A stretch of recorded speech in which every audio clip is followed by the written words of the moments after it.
Jadi istilah kasar, santet tuh bisa dengan dua cara, lo harus tahu juga. Apa? Dengan konsep demon sama konsep doa. Oke. Doa kayak gua kutuk, lu istilah kasar doa sial lah Doa istilah sial. kasar. Kenapa orang tua David yang bermain, kok David yang kena?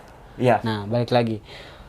Kalau bila mana kita punya daya tarik ya bang, daya tarik tentang supernatural dan kita mencoba mempelajari sedikit, walaupun hanya sedikit. Kalau tempat itu mempunyai jin atau iblis yang suka banget berinang ke manusia, maka dia akan ikut pasti. Oke, karena mindset lu udah kebuka. Nah, Kayak lu terima dengan dunia itu. Pintar. Dia saranin gue adalah lihat matanya si Ernie. Mata Ernie penuh dengan penyesalan.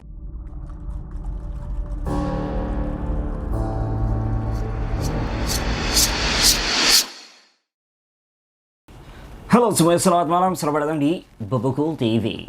Oke, balik lagi bersama gue Kabau dan juga partner ini gue ada Adam Lucius. Yap, dan hari ini gue habis ngedate sama Bang Adam. Waduh, Asik. Ya itu adalah ngedate nonton Conjuring 3. Wow. Di pojok belakang ya. Duduknya di pojokan belakang bang. Gelap-gelapan. Oh gelap-gelapan, asik. Gelap-gelapan tapi nggak grab. Maksudnya gesen grab food gitu kan. Bisa masuk. Kok serem ya? Oke, jadi seperti ini nih gue mau konten review, tapi not a sembarang review. Gue nggak akan nggak sekedar nge-review filmnya, kayak wah ini bagus gitu kan. Tapi gue review dikit juga sih.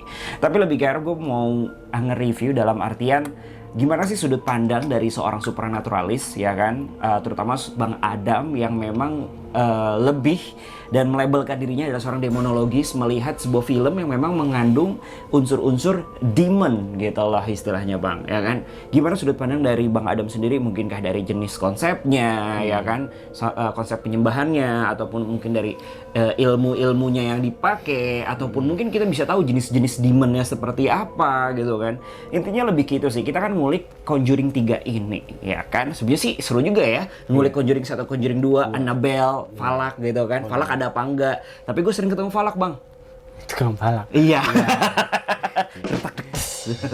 Ya kayak gitulah ya kan. Nah kayaknya lumayan seru juga kalau kita bedah, bisa dibilang kita kan bedah bagaimanakah metode supernatural yang berada di film Conjuring 3. Kalau gitu tanpa berlama-lama lagi, sebelum kita mulai, ngapain dulu bang? Bumper dulu.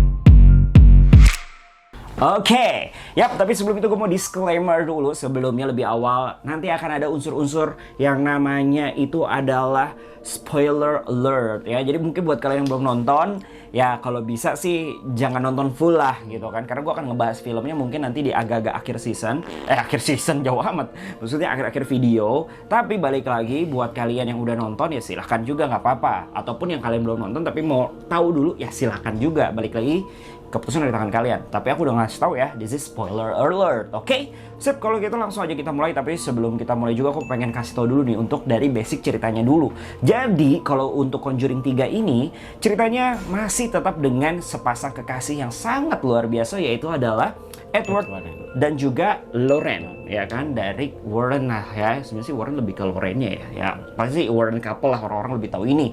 Dan yang kalian tahu juga si Warren couple ini memang adalah sepasang ya kan? sepasang suami istri yang memang sudah dikenal sebagai ghostbusternya di negeri sana lah ya kan, yang dimana Edwardnya ini memang seorang dosen juga gitu kan, dan memang Lorraine-nya ini lebih ke praktikum supernaturalnya gitu kan ya. Nah di kasus ini mereka dipertemukan oleh satu orang anak kecil yang bernama David, yang dimana David ini kerasukan gitu kan. Dan lagi prosesi exorcismnya lah bahasanya ya kan. Di exorcismnya itu agak sulit gitu kan ya dibuat filmnya gitu kan. Maksudnya filmnya agak sulit gitu untuk nge-exorcism dia. Tapi di situ adalah istilahnya pacar dari kakaknya, cowok yang bernama Ernie gitu kan. Arne lah kalau di kita orang Indonesia ngomongnya. Tapi Arnie. Dan di Arnie ini mereka si Arnie ini kayak, lu masuk ke gua aja, lu jangan ganggu dia. Take me, ya kan. Wah, udah kayak Take Me Out Indonesia juga kan. Tapi iblis. Oke, jadi si Arnie ini akhirnya ya udahlah mempersembahkan dirinya, bahasanya seperti itu gitu kan. Yang dimana akhirnya barulah cerita di situ dimulai dengan si Arnie ceritanya masih ke-possess gitu kan, yang dipengaruhi oleh witchcraft, istilahnya dukun, ternyata bukan iblis asli, yang dimana membuat Arnie itu ngebunuh seseorang gitu lah, yang dimana dari situ dia ngebuat dirinya semakin terposes untuk bunuh diri. Tujuan utamanya tujuan utamanya gitu. Kurang lebih seperti itu ya. Dan terjadilah lika-liku di sana. Kurang lebih filmnya seperti itulah ya. Dan sekarang gue mau tanya dari Bang Adam. Bang Adam, oke. Yang kita ketahui ya, akhirnya ini bukan ulah demon sepenuhnya. Ini adalah ulah human atau manusia yang bisa dibilang dia ini adalah seorang yang kultis juga ya. Maksudnya witchcraft juga, okultisme juga, yang dimana okultisme itu adalah sebuah kegiatan yang bisa dibilang ya perdukunan lah, ya kan? Perdukunan ataupun witchcraft lah ya. Nah, di sini dia ingin, yang kelihatan dari film ya, dia itu ingin mempersembahkan 3 tumbal sebenarnya ya. 3 tumbal yang dimana itu untuk, ya gue nggak jelas aja sebenarnya untuk apa ya, tapi karena dia kayak konsepnya penyembah gitu, kayaknya mungkin untuk power lah, ataupun kayak istilahnya ibadahnya dia lah, dengan menumbalkan 3 orang nih, ya kan. Tadinya kita nggak tahu kalau itu 3 orang. Yang pertama adalah cinta dari seorang pasangan, yang kedua cinta dari seorang anak gitu kan, dan juga cinta seorang pasangan kekasih gitu istilahnya. Iya. Intinya untuk si demonnya ini, karena si human ini mempertaruhkan nyawanya dia juga. Intinya udah ada perjanjian nih sebelumnya. Oke Bang, kalau lihat dari metode ini, sebenarnya metode ini apa sih yang dinamakan ini metode apa Bang? Apakah, karena gue memikir ini kayak santet sebenarnya. Karena si orang ceweknya ini nih mengirimkan sebuah totem, ya kan? Ataupun istilah kayak patung gitu, yang dimana itu kayak totemnya, totem-totem yang tulang-tulang gitu. Intinya witchcraft lah ya. Lebih ke arah situ gitu loh Bang. Oke, kurang lebih seperti itu. Kalau menurut lu gimana Bang? Metode ini tuh sebenarnya kayak lebih ke arah, bukan metode ya, konsepnya konsep apa sih? Jadi gini Bang, kita harus mecah kasus ini menjadi 2. Kasus realita supernatural di dunia nyata, sama kasus realita yang ada di film Conjuring nih. Oke, dan yang lu tahu ya, kalau film itu biasanya ada bumbu-bumbu yang diinspirasi dari dunia nyata, biasanya gitu kan? Iya, konteksnya. Tapi konteksnya tetap drama ya. Iya, jadi drama. gini, kalau gue ngebahas, kalau lu tanya di film ini ada konsepnya itu Bang, penumbalan atau santet gitu lah. Ya. Ya nggak sih, penumbalan atau santet ya? Karena kelihatannya seperti itu ya di film ya. Kalau di cerita film adalah penumbalan kan, karena dia tidak menceritakan dari awal. Cuman dari konsep itu adalah bahwa pelaku okultisme itu lagi punya rencana untuk mengorbankan 3 orang tersebut, Betul. gitu kan? Tapi secara faktanya, kalau kita bawa ke teori aslinya, konsep penumbalan ini nggak seperti ini Bang, gitu loh. Nah, kita ke dunia nyata dulu deh, supernatural yang realnya itu gimana ya? Kalau konsepnya penumbalan adalah si korban itu harus mempunyai penyakit hati Bang, agar si iblis itu bisa mendapatkan celah si manusia itu untuk dikuasai. Oke. Penyakit hati ini dalam konteks gini, dia menguasai yang bukan haknya dia, atau mengambil yang bukan haknya dia, atau istilahnya serakah tadi, gitu. Misalkan gini, gue punya uang 100.000. Nah 100.000 itu memang gue pengen niat numbalin konsep penumbalan dengan uang konsep 100.000 tuh. Jadi kalau ada lu pelakunya ya? Ya gue pelaku untuk okultismenya. Jadi kalau gue pengen dapat untung dari uang 100.000 ini. Jadi 100.000 ini gue taruh dimanapun, tapi niat gue adalah yang ngambil uang ini akan mendapatkan sial, dan gue akan mendapatkan keuntungan. Itu konsep penumbalan. Nah, istilahnya itu ya bukan kesialan, tapi udah jadi tumbal. Ya kan? Tapi ini gue pernah denger deh Bang, kayak konsep kayak gini deh Bang. Penumbalan. Makanya jadi ada kata orang gitu kan, lu kalau di hutan atau di mana lu jangan ambil sembarangan, atau lu nemu di jalan lu jangan ngambil koin sembarangan atau apa. Ya. Ini juga termasuk sama ya, mirip-mirip konsep. Kalau di hutan beda cerita ya. Kasus lagi. Kalau di hutan beda kasus ya. Beda kasus. Tapi kalau di jalan kan ada juga sih orang tua ngomong gitu ya kadang-kadang ya. Gitu. Jadi dasar konsep penumbalan adalah si korban mempunyai penyakit hati dalam kategori adalah ya itu serakah atau mengambil yang bukan haknya dia. Makanya si iblis punya hak atas manusia tersebut karena telah berbuat dosa. Ngerti kan sampai di sini? Iya. Nah, dan si yang memberikan dan si yang pelaku okultisme yang melakukan penumbalan itu ya mendapatkan untung dari si iblis, bukan dari Tuhan ya. Iya. Konteksnya tersebut itu entah itu apa ya, entah kekayaan, entah power atau ibadahnya dia. Seperti itu, balik entah lagi. kekuatan ya kembali ke niat si okultisme itu. Ya, benar banget. Oke. Gitu. Nah, kalau di film kayak gimana, Bang? Nah, kalau di film bisa dibilang rancu, Bang. Kalau istilah kasar dari balik, kalau konsep di film itu memang penumbalan gitu loh. Tapi ya secara faktanya nggak seperti itu gitu ya. Santet. Caranya santet. Iya, Paham. Toto kirim aja. Dia kirim bunga ke ke Lauren, ke Warren, keluarga Warren gitu. Tahu-tahu Warren langsung kena juga si kerasukan Ed-nya. mau ngebunuh si Lauren gitu kan. Konteksnya gitu kan. Nah, konteksnya gitu. Jadi nah balik lagi juga yang ini juga masalah. Gitu. Masalahnya adalah yang dia tujuin itu kan sebenarnya si Warren ya. Si Warren ya. Warren itu siapa? Lauren? Si cowok itu, Si suami cowok. Ya, Warren ya, kan. Kalau dia misalkan itu penumbalan, harusnya Warren yang kenapa-napa, bukan dia pengen ngebunuh sih. Tunggu, Warren itu ada nama keluarga? Oh, suaminya, si cowok itu kan. Ya, Jadi gini, anggap aja si korban yang ditujukan si okultisme itu, pelaku okultisme itu adalah si cowok itu, suaminya. Harusnya suaminya yang kenapa-napa. Bukan dia suaminya pengen ngebunuh si Lauren. Itu masalah. Karena si Lauren nggak ada masalah di situ. Jadi konsepnya udah rancu banget. Udah rancu banget kemana-mana nih. Nah, gitu. Iya. Konteksnya gitu. Jadi poinnya adalah ini juga film. Itu ya film ya, tapi kategori konsepnya ya dia dilebih-lebihkan aja, tapi nggak seperti benar, itu. Karena kalau ngomongin based on true story-nya ya, kasusnya bukan ini.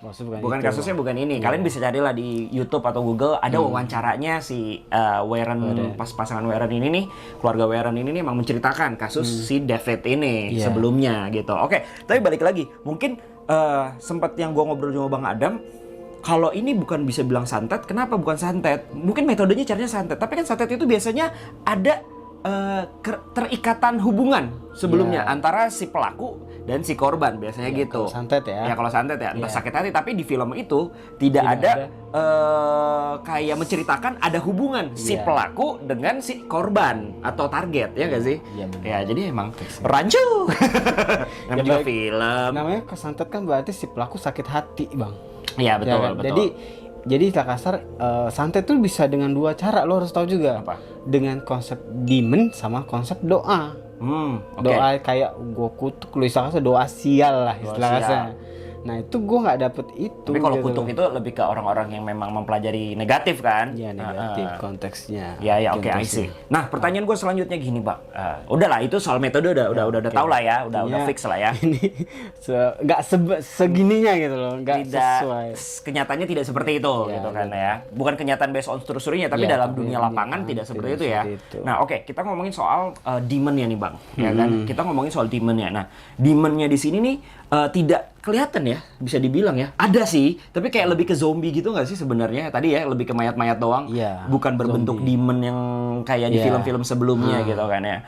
Nah, tapi kalau yang jenis kayak gini Bang, yang istilahnya ini sebenarnya lebih ke penganut ya, karena pelakunya ini penganut ya, penganut okultisme ya, istilahnya penyembah juga ya, penyembah ya satanik lah bahasanya seperti itu kan. Tapi kalau demon-demon yang sejenis ini sebenarnya mereka konsumsinya apa atau jenisnya apa sih Bang? Lu bisa kasih tahu nggak? Atau lu udah pernah ketemu gitu yang kayak gini-gini? Sebenarnya sering Bang. Di Indo juga sebenarnya banyak kasus-kasus yang gue pelajari ya sama sebenarnya. Jadi beda bahasa doang ya, sama culture ya. Kita ngomongin balik lagi ke film ya. Ya, balik lagi ke film. Ke dunia. Nah, ini film, gue ngomongin film. Story-nya ya. Story-nya, Ini filmnya. Ini film. Kalau lu nemu yang kayak gitu, ini jenisnya apa? Itu maksud gue. Jadi gini, kalau kita ngomongin bahas filmnya, bisa dibilang jenis iblis ini berkategori iblis elit atau iblis bangsawan. Karena iblis kategorinya bangsawan adalah dia bermain politik di situ Bang. Bermain politik adalah dia minta 3 nyawa. Ini karena buat gue udah politik. Dia manggil ya. Lo boleh manggil gue, tapi gue minta 3 persyaratan. Itu udah jelas kan. Dan balik lagi setelah kalau gagal nyawa lo yang jadi taruhan, jiwa lo yang jadi taruhan. Gitu. Nah, dan balik lagi ada konteks kayak mereka kayak saling mau membunuh gitu sih. Manipulasi pikiran. Jadi politiknya adalah si suaminya pengen bunuh si Lauren, dan baliknya tadi si anaknya pengen bunuh bapaknya kan dengan ditusuk kakinya kan. Jadi konteksnya manipulasi. Jadi seolah-olah jadi intinya dia satu korban korban tapi yang targetnya banyak gitu. Sekelilingnya gitu ya. Nah, gitu. Jadi targetnya banyak. Beda cerita kalau di film-film mungkin kayak Emily Exorcism atau apa gitu kan ya. Dia biasanya fokus di korbannya yang diposes gitu kan atau dirasuki. Iya, konteksnya. Kalau ini kan bukan cuma si Davidnya aja kan, tapi si bokapnya, terus kena lagi di si Lauren sama suaminya gitu, kena lagi ke siapa nih saudaranya kan, saudara iparnya gitu loh. Jadi kemana-mana perginya Bang. Ini kemana-mana. Makanya gue bilang rancu banget. Iya, karena kenapa gue bilang ini iblis kelas elit? Karena dia bisa menguasai pikiran banyak orang, lebih dari satu manusia. tandanya powernya udah gede dong. Powernya gede. Kalau lu nemu yang kayak gini di dunia nyata, tapi di dunia nyata ada yang kayak gini ya? Ada. Oh ada. Ada beberapa kasus yang gue hadapin ada. Oh ada. Tapi konteksnya adalah mereka masih belum sempat pembunuhan sih, lebih konteks kayak ada sih, tapi di berita gue belum tanganin. Tapi konteksnya lebih konteks kayak keributan, terus cekcok dalam satu keluarga itu ada yang kayak gitu. Ada ya permainan iblis ya. Iya, Oke. Tambahannya cuman sekedar kayak kekerasan fisik lah ya, tapi tidak sampai ada kasus pembunuhan gitu loh. Kalau pembunuhannya beda lagi yang pernah gua tangani, tapi nggak beda kasus lah intinya ya. Tapi memang kalau di film ini lebih memang dulunya si pelaku okultisme itu kayak ibadahnya lah ya. Iya, kayak ibadahnya lah, santet menyantet ini. Oke, gue mau nanya ini ngomongin bukan cerita di film Conjuring sih ya kan. Mungkin di film Conjuring sebelumnya ataupun kayak contohnya Annabelle, Falak gitu kan, yang dimana ada pengusiran di situ metodenya dia harus cari namanya dulu. Ini kalian pernah nonton lah di film horor manapun, tapi horor luar ya, western ya, lebih ke western ya. The Nun The Nun atau apa, mereka kan mencari tuh, wah namanya Falak, terus dipanggil dia kayak, wah akhirnya dia memunculkan ini loh aslinya. Kadang-kadang dia masih manusia doang kan, istilahnya cuma untuk nge-summon Falak muncul loh gitu, baru kan dibantai lah bahasanya gitu.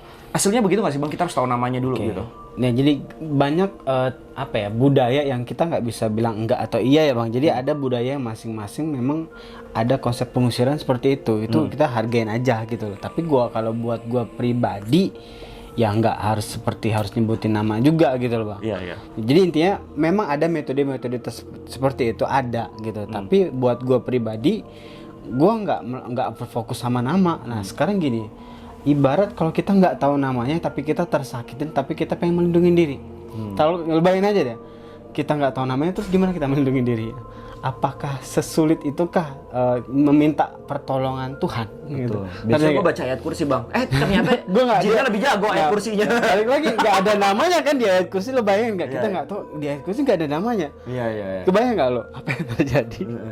Jadi intinya buat gue secara fakta gue pribadi di lapangan adalah cukup lo beriman dan bertakwa dan benar-benar lo meminta tolong sama Tuhan secara tulus ikhlas bukan dibuat-buat. Nah iya, benar-benar sadar lo bahwa lo minta pertolongan gitu loh gitu. Dan satu lagi ya, lo takut sama Tuhan bukan takut sama hantunya ya.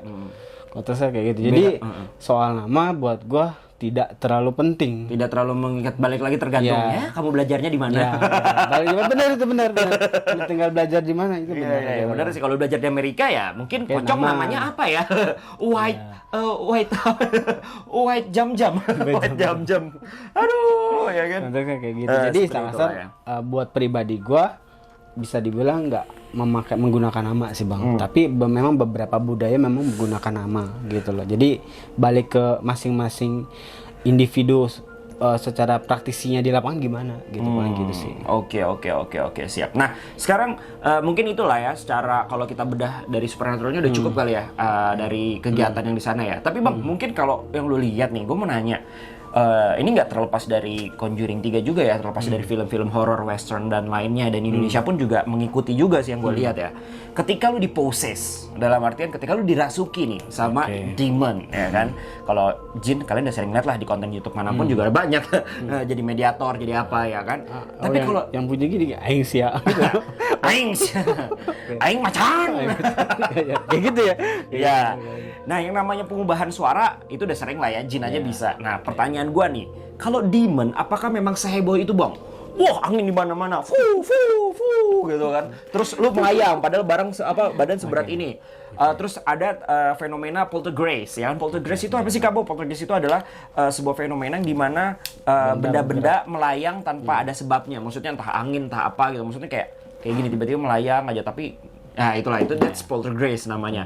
Biasanya itu terjadi bisa terjadi cuma dengan makhluk-makhluk, gue bilangnya makhluk ya, makhluk halus yang memang memiliki power yang tinggi. Jin pun juga bisa, tapi kalau yang powernya tinggi, ya kan bang ya, poltergeist biasanya begitu. Ataupun juga ya emang lo lagi imajinasi aja. Tapi aslinya bang, lo pernah ketemu nggak sih kasus manusia yang terposes demon gitu kan? Yang sesuai dengan film Conjuring tersebut. Film Conjuring dan lain-lainnya lah ya kan, seperti itu. Apakah memang seperti itu bang aslinya bang? Kayak gini bang, aslinya sih sebenarnya nggak seperti itu juga. Balik lagi, namanya juga film. Kalau nggak kayak gitu kan kitanya nggak nonton gitu kan. Nggak seru kan? Nggak seru. Tapi jujur gue lebih takut nonton film ketimbang asli, jujur ya. Misalkan gini bang, lu suruh gue, bang lu di kamar sendirian terus nonton film, gue nggak mau bang. Iya juga sih. Tapi kalau gue bang ya, tiba-tiba gue di dalam kamar berdua sama lu nih, tiba-tiba lu ada kaca ya kan, terus lu ngaca, oh gue lebih takut itu bang. Wah siapa tuh? Oh ternyata bang Adam. Terus kita sama-sama takut. Iya. Aduh. Oke. Jadi gimana bang? Oke. Jadi gini, secara fakta kita ngomong fakta di lapangan dari versi gua ya, versi gua intinya. Bila mana kita dirasukin jin dan iblis memang ada di mana suara itu pasti akan berubah bang, mengikuti si gen dari si iblis atau jin tersebut. Kalau cowok jadi padahal yang dirasuki cewek kan banyak tuh kayak gitu ya. Iya gitu. Atau enggak cowok tiba-tiba jadi suara ya banyak yang kayak gitu juga. Ya, gitu. Mirip. Ya gue cocok kok. Oke. Jadi korban. Jadi pengubahan suara itu biasanya terjadi gitu, memang benar gitu loh. Itu yang pertama, poin pertama. Poin kedua adalah nilai power. Nilai power atau kekuatan si korban itu akan lebih biasanya 3 sih, bukan 2 tapi 2 sampai 3 lah, 2 sampai 3 kali lebih kuat daripada harusnya lah. Oh, seharusnya normal manusia. Normalnya manusia ukuran dia lah kasarnya. Oke. Jadi lebih kuat bang, ya harusnya badannya kecil tapi ujungnya karena kuat banget yang megangin 4, 5, 6 orang gitu loh. Karena kuat banget kan dia gitu loh. Ya that's why juga mungkin kalau korban-korban yang habis kena kerasukan biasanya langsung lemes banget. Nah, gitu. Karena balik lagi bang, dia nggak sadar karena dia full dikuasain kan Makhluk lain si iblis tadi gitu. Jadi dia ngeberontak tanpa mempedulikan spek energinya dia. Jadi kan dia nggak sadar gitu. Betul. Jadi energi dia akan bertambah 2 sampai 3 kali lipat pada umumnya ya kerasukan iblis gitu setahu gue ya. Nah, kalau konsepnya berontak dalam sempak itu kayak gimana, Bang?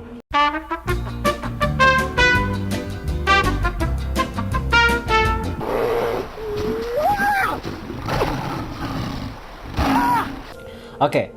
Yang poin ketiga adalah emosi perasaan bang. Oke. Ada yang kebawa sedih banget. Oh, iya, gitu. iya. Ada yang pura-pura sedih sih lebih tepatnya. Pura-pura sedih banget. Nangis gitu kan. Iya. Ada yang dia marah-marah besar gitu. Seolah dia siapa gitu loh.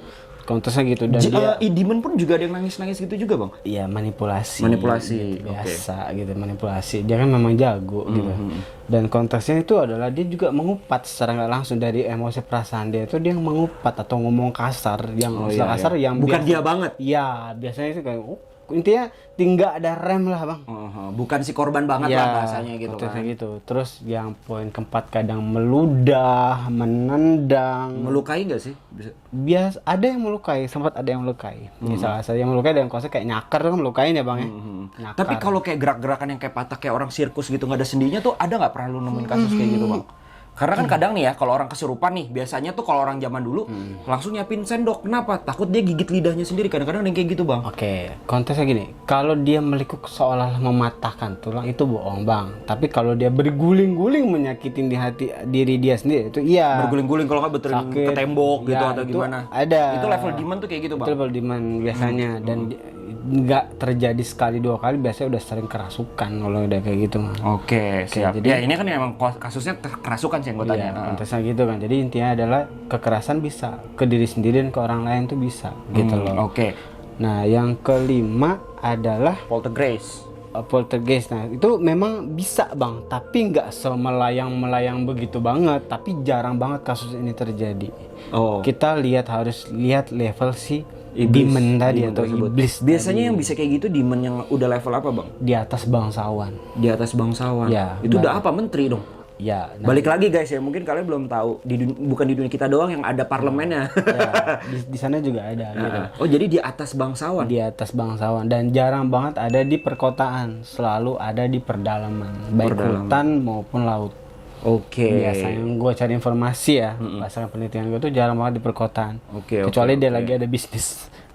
Atau dipanggil. Oke. Bener gak sih di invite? Setuju ritual pemanggilan. Ritual pemanggilan. Ya, tapi ada konsepnya lagi ya. Ada, itu beda lagi konsepnya. Sebenarnya gue pengen nanya lagi sih sama Bang Adam.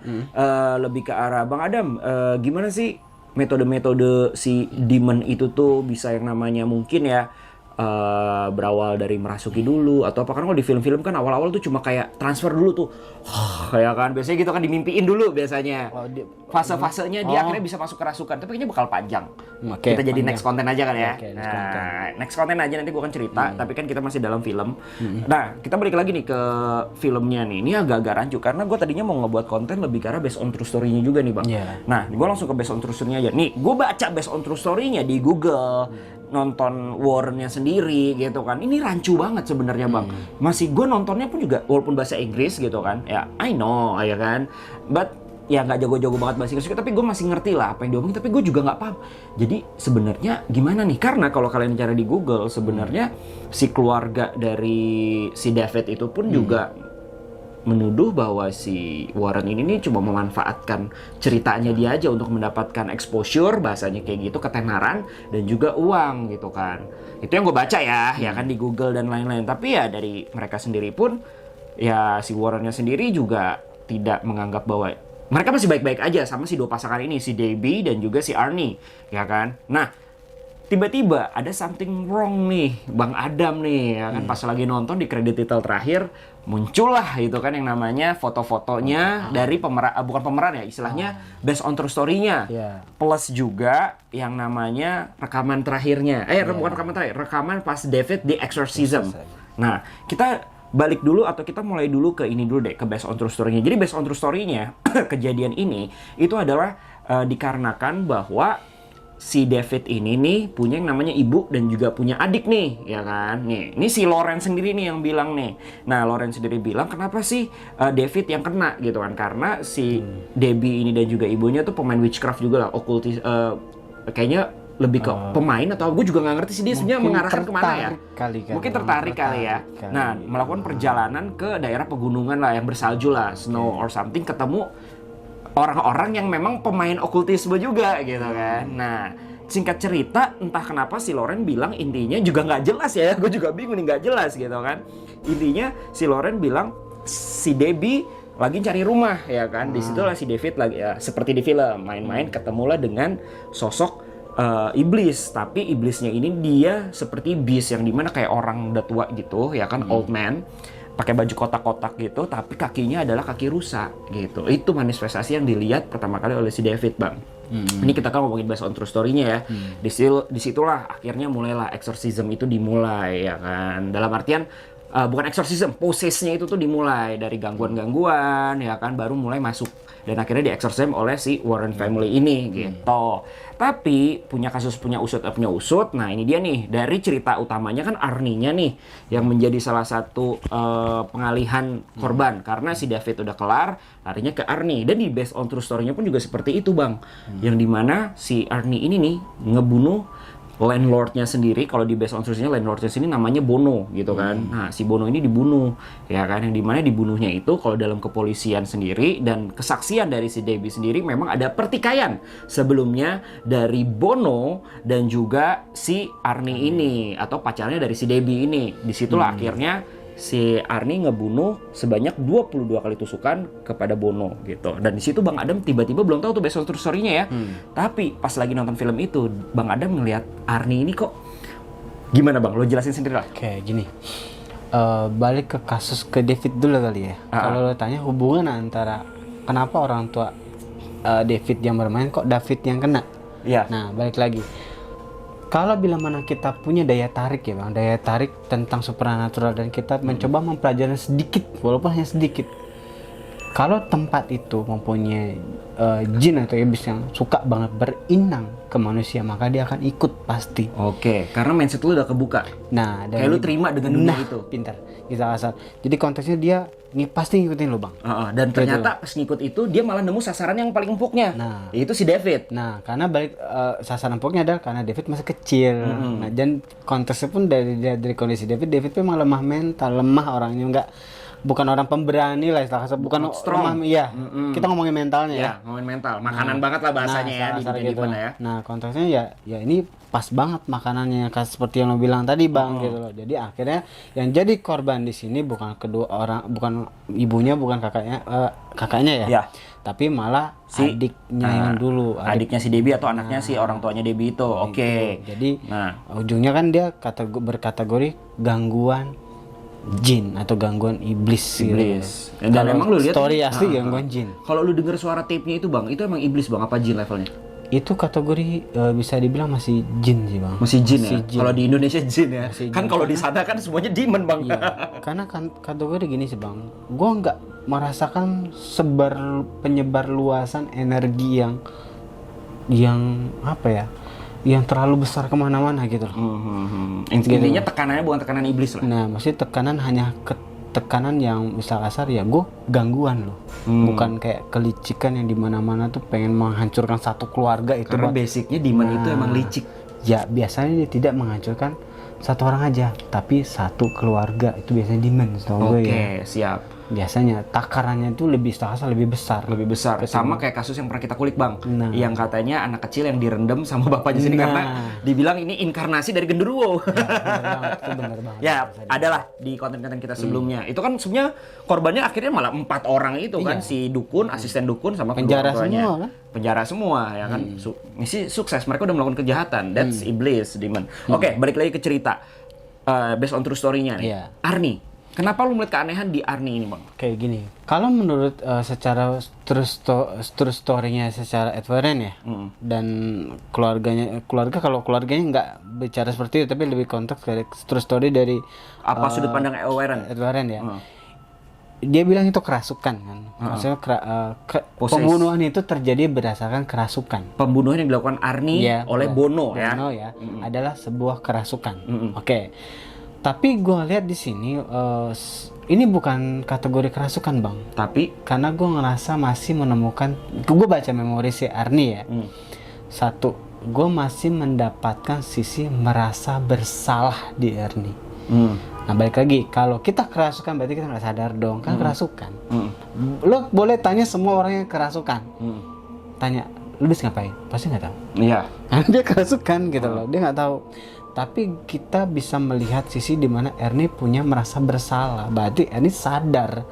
Tapi memang dia ke bawah sugesti negatif dari faktor X. Jadi dia gampang. Jadi gini.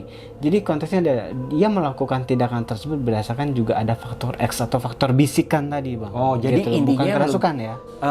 Yang lu masuk tadi, yang lu maksud adalah si Arnie ini sebenarnya not totally possessed ya kan. Walaupun kalau based on true story-nya ya, si Debbie membuat sebuah statement sebelum itu terjadi kejadian membunuh, memang si Arnie ini ciri-cirinya kayak bukan Arnie banget, sama seperti si David waktu possess itu, dari yang nge-growl ya kan, terus apa namanya, sifatnya yang agak berubah gitu. Itu ada tuh di Google tuh, kalian cari sendiri aja lah. Nah tapi ternyata yang lo lihat itu ternyata ya, untuk melakukan pembunuhan itu not totally possessed sebenarnya, tapi just bisikan. Bisikan karena balik lagi dia, karena si iblis ini tahu si Ernie itu gampang banget kebawa emosi perasaan gitu loh. Sebenarnya kalau kita memperhatikan wajah juga sebenarnya udah ketebak gitu kan. Tapi kita balik lagi ternyata lu scanning memori juga, scanning muka. Scanning muka juga kan. Sifatnya ternyata dia tipe orang yang nggak bisa menahan perasaan marah sebenarnya gitu loh. Si Arnie ini. Arnie kalau udah berhubungan dengan tekanan perasaan ya. Emosian dong. Ya, sebenarnya emosian, tapi mungkin orang nggak tahu gitu loh. Balik lagi. Ya kan di agama aja kan penyakit hati itu ada sebenarnya celah untuk jin atau iblis itu untuk gitu, membuat kita membuat kejahatan yang jauh dari Tuhan, ya kan? Oke. Jadi konteksnya adalah ini berkategori ini kena si Ernie kena bisikan jin sih, masih kategorinya bisikan jin, tapi ujungnya dia kebawa emosional gitu. Jadi dia khilaf lah kalau bahasanya gitu. Dan dia sadar membunuh itu, tapi penyesalannya pas selesai membunuh itu. Oke, mungkin gini ya, ini liciknya si jin itu kali ya. Dia ngebuat bahwa si Arnie ini kayak kerasukan sebenarnya, ya kan? Tapi sebenarnya si jin ini kayak lebih nikmat gitu bang. Ini bener apa enggak? Ini cuma asumsi gue ya kan? Lebih nikmat lagi kalau sebenarnya dia sendiri yang lakuin, tanpa gue cuma ngebisikin aja. Namanya juga licik gitu kan? Atau namanya juga emang mau jahat tanpa diposes, ya udah lu mau bunuh aja. Dengan memang kasusnya ini based on true story-nya ya. Jadi kasusnya itu tuh intinya si Arnie ini memang agak ada sedikit kecemburuan antara relationnya si Debbie dengan si Bono itu, sang landlordnya atau tuan tanahnya gitu. Tapi balik lagi bang, kan ada fase pendekatan Ernie nggak selemah yang harusnya gampang dimasukin si David. Jin. Oh, si Jin. Jadi, Oke. jadi ada Ernie hanya fase di mana dia hanya bisa tersuges aja dulu, nggak kerasukan. Gitu. Dia kategori yang butuh fase-fase lagi nih. Oh, nggak memang langsung ya. ada kerasukan, tapi kan ada fase-fase beda sama si David tadi yang karena memang dia lemah tuh gampang banget kerasukan, Anak ada kecil. gangguan gitu kecil. Tapi kalau ini hanya sebatas baru tersuges. Terus ada juga keterangan bahwa si Ernie ini kayak ngaung segala macem gitu. Ya nggak ngaung apa gimana sih? Growl, iya, nge-growl. Kayak gimana sih? Gitu loh. Oke. Kadang-kadang gitulah istilahnya, kayak terus sifatnya kayak bukan dia aja. Nah, gue lebih kontes ya, ada yang kategori orang punya emosional marah kayak gitu bang. Jadi nggak semua itu ya kerasukan sih sebenarnya. Oke, jadi di sini lu men-statementkan bahwa Gini, memang ada sisi dimana kayak nahan pernah nggak lihat hani gue gitu, ngerti ya? ya, ya. Ataupun juga si Debbie ini ya mungkin tahu sebenarnya itu bukan kerasukan atau apa, tapi dibuat ceritanya untuk melindungi si pacar dong, bisa jadi kayak gitu. Ya kontesnya gitu, mungkin dia ya mungkin Ya, karena kita nggak tahu lah ya. tersuges cerita dari awalnya David itu bisa aja bang. Ya, gitu bisa loh. jadi sih. Bisa aja kan. Dan memang kalau dalam kedunia di realita kepolisiannya, ya memang itu terjadi ketika memang ada keributan antara si Bono dan juga si sebelum pembunuhan ya. Sebelum pembunuhan, itu lagi mau makan kan.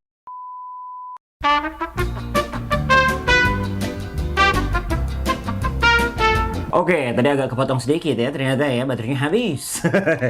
Oke, jadi intinya balik lagi sih, ini memang kasus based on true story-nya pun juga rancu banget ya kan. Karena dari kedua belah pihak pun, antara dari keluarga Warren dan juga keluarga si David itu kan, si Grizzle apa namanya agak susah gitu kan, memberikan statement yang berbeda juga sih intinya sih. Maksudnya statementnya kayak Warren ini kayak memanfaatkan cerita itulah ya kan, dan lain-lain demi ketenaran dan lain-lainnya. Intinya juga, tapi balik lagi, intinya bahwa si Warren ini berhasil untuk meyakinkan polisi bahwa memang ya si Ernie ini nih ya terkena poses lah ya kan, yang dimana dia hanya 5 tahun aja, and then sampai sekarang pun mereka juga masih menjadi suami istri gitu kan, walaupun memang ternyata si Debbie-nya itu sudah meninggal sebelum film ini rilis lah, bahasanya seperti itu. Jadi mungkin pas buat film ini ya si produser film ataupun kru filmnya itu tuh sempat ya mengkonfirmasi juga, cerita lu bakal gua angkat ya, dalam artian pasti ada yang namanya ya uang lah, atau istilahnya apa royalty. sih, royalty, that's right gitu kan, ke keluarga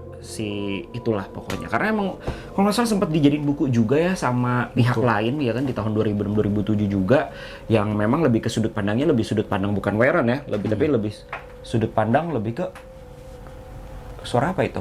Kok jadi serem tiba-tiba? Lebih ke sudut pandangnya dari si keluarga si korban tersebut, lebih ke arah situ sih. Ya tapi yang dilihat seperti itu ya. Balik lagi, itu bisa aja. Tapi lu bisa berstatement nggak bahwa itu memang bisikan dari si pelaku yang sama? Dalam artian si jin itu tersebut. Ya itu bisikan, bukan kerasukan bang. Karena kata Jin tersebut bang? Iya, sama jin tersebut ya. Ya, jadi sama si satu pelaku ya? Iya, gitu loh. Karena bukan kerasukan. Karena balik lagi ya, untuk orang yang berkategori sih seperti si Ernie ini nggak mungkin bisa langsung kerasukan di awal tuh kalau nggak ada pemicunya ya, pemicunya banget. Tapi itu ada fase-fase lagi bang gitu, nggak semua orang tuh gampang banget dirasuk, enggak, ada fase-fase pendekatan PDKT si jin atau si iblis ini ke manusia itu sendiri gitu. Dan itu yang nanti akan ada di konten kita next. Siap. Fase-fasenya. Karena nanti lama lagi bang ya, kita jadiin konten baru aja bang. Oke bang, gue bukan yang motong nih. Buat pelajaran. Iya, buat pelajaran. Jadi tungguin aja ya konten itu.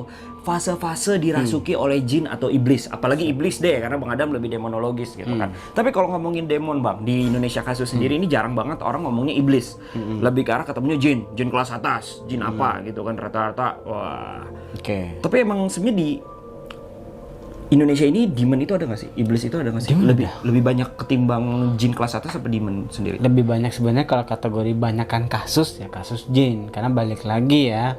Kalau Indonesia ya? Indonesia ya, klinik Indonesia kan banyak ada konsep mereka memang praktisnya banyak banget bang. Iya, Indonesia itu praktisnya banyak. Termasuk lu. Tapi saya tidak menggunakan itu ya bapak. Oh iya benar. Kalau kalian yang nonton channel kita ya pasti tahu lah Bang Adam metodenya kayak gimana. Ya, jadi konteksnya jadi praktis ini kadang konsepnya lebih dekat ke kebanyakan ke jin ketimbang ke demon. Oke. Apa di Indonesia sendiri demon itu lebih ke ngumpet, apa lebih ke orang yang memang mencari ilmu baru dibisikin atau gimana bang?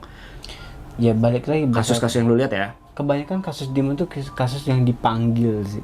Oh, Kasus yang dipanggil invite. untuk menyakiti sih. Istilahnya ada ritualnya lah ya, istilahnya gitu. Kalau menyakiti satu keluarga, ya itu lebih konsep Santet. lebih sakit hati dan pesugihan. sih Pesugihan ya. biasanya. Oh, itu ya levelnya di situ kalau di Indonesia ya. Iya Indonesia yang kebanyakan ya pada Oh, umumnya, sakit tapi hati, ada juga yang pesugihan. jin. Tapi jarang banget sih. Biasa gini, hanya praktisi berkategori yang high class saja yang menggunakan demon gitu. Itu udah gelap banget lah ya Gelap biasanya ya. banget gitu. Ataupun bisa dibilang ya para penganut dari satanisme banyak loh. Banyak, yang kalian nggak tahu juga kan, kita pun juga nggak tahu karena mereka emang sangat-sangat terselubung. Ya nggak sih? Kadang dia membawa agama gitu. Ada yang praktisi yang dia membawa Hakekok lah, nggak usah agama. jauh-jauh. Nah, gitu loh. Kemarin kita hadapin ya kan. Hakekok. Nah, ada lah linknya. Kalian cek aja di YouTube kita. Nah, oke. Mungkin lebih ke arah apa Bang ya sekarang ya? Jin yang lu lihat itu kelas apa sih Bang? Yang mana? Yang ternyata di true di story-nya true ya. story, True oke. story-nya yang merasuki David. Bisa dibilang jin kelas atas, bisa dibilang jin kelas jin kelas atas yang memang sudah lama berkomunikasi terhadap praktisi sebenarnya Bang. Oh. Tapi niatnya itu nggak baik. Niatnya siapa? Emang Jadi bukannya jin gak ada yang kalau Jadi jin gini, negatif ada yang jadi intinya jin negatif lah. Iya. Di saat lo kolaborasi sama gue, tapi lo harus ikut apa kata gue secara ya kita akan lebih ke kiri nih ketimbang kanan, ngerti Iya, kan? iya, iya. Nah konten kayak gitu, intinya jahat lah ya. intinya jahat. Oke, Gitu. siap. Nah, ini mungkin yang terakhir nih Bang. Sebenarnya sih udah selalu ngulang-ngulang ya di konten-konten gue sebelumnya. Untuk menghindari terkena seperti ini, kita sebagai manusia harus seperti apa Bang? Menjauhi gangguan jin atau iblis ya. Ya balik lagi, perlindungan terkuat itu tidak terdapat dari kita sendiri dan tak terdapat sama teman astral atau istilahnya gue nggak tahu lah. Kodam itu Leluhur gitu ya. nggak ada jaminan Bang. Itu nggak ada jaminan, tapi bisa tapi nggak ada jaminan 100%. Nggak ada jaminan 100%. Yang 100% tuh Adalah perlindungan dari Tuhan. Tuhan. Di Oke. sini. Jadi balik lagi ke diri kita sendiri ya. Lu sudah sedekat apa dengan Tuhanmu gitu kan, agama apapun ya. Ya agama apapun, Oke. supaya Tuhan melindungi diri kita full gitu loh. Karena siapa yang yang berani menjamin kita pribadi bisa menolong tanpa adanya Tuhan ya. Kita pribadi tanpa adanya Tuhan kita melindungi diri kita sendiri dari iblis atau jin. Siapa yang menjamin di situ? Nggak ada Bang. Nggak ada ya. Gue pribadi enggak.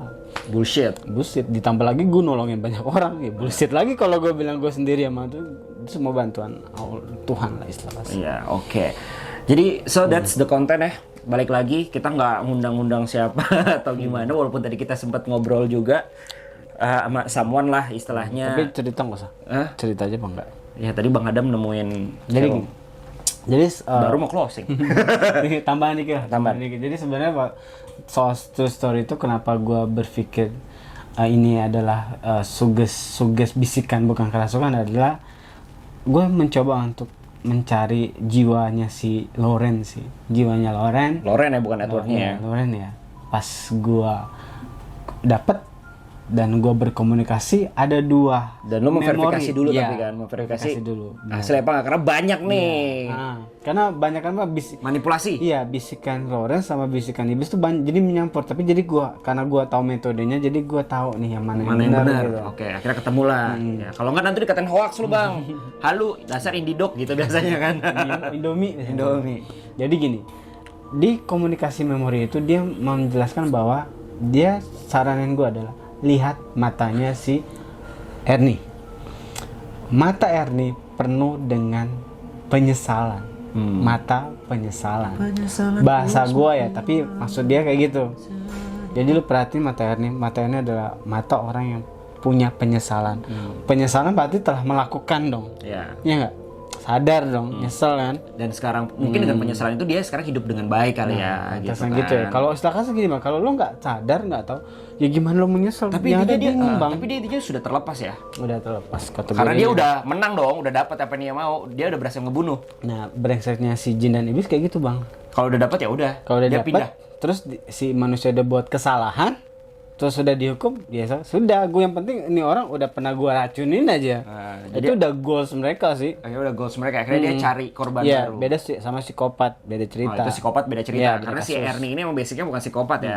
Cuma emosian yang tinggi. Disitulah celah para iblis atau jin itu untuk masuk. Oke, dah itu aja sih kurang lebihnya. Semoga kalian bisa dapat pelajaran dari konten kali ini.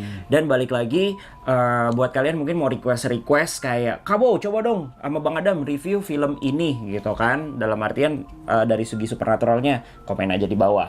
Tapi basically gue mau kasih kesimpulan untuk film Conjuring 3, it's worth it to watch ya kan. Kenapa? Karena di sini memang tidak terlalu banyak jump scare-nya juga. Di sini gue melihat sebuah Conjuring nggak ngejual jump scare-nya doang, tapi dia juga ngejual cerita. So far so good. Kalau gue kasih rating mungkin di 7.5 or until 8 gitu kan, sampai 8. And it's recommend to watch with your friend, apalagi with your girlfriend or boyfriend. It's good movie.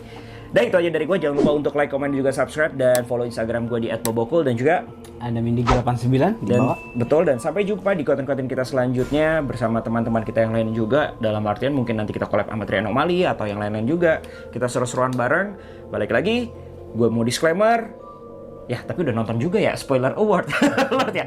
Yaudah, disclaimer, percaya nggak percaya terserah kalian. Kita cuma hanya menyampaikan dari sudut pandang kita aja. Ya, kita tidak memaksakan untuk kalian untuk percaya dengan apa konsep dari yang konten kita sampaikan kepada kalian. Sampai jumpa di next konten. Gue Bo. Gue Lucius. Sampai jumpa. Selamat malam. Annyeonghaseyo.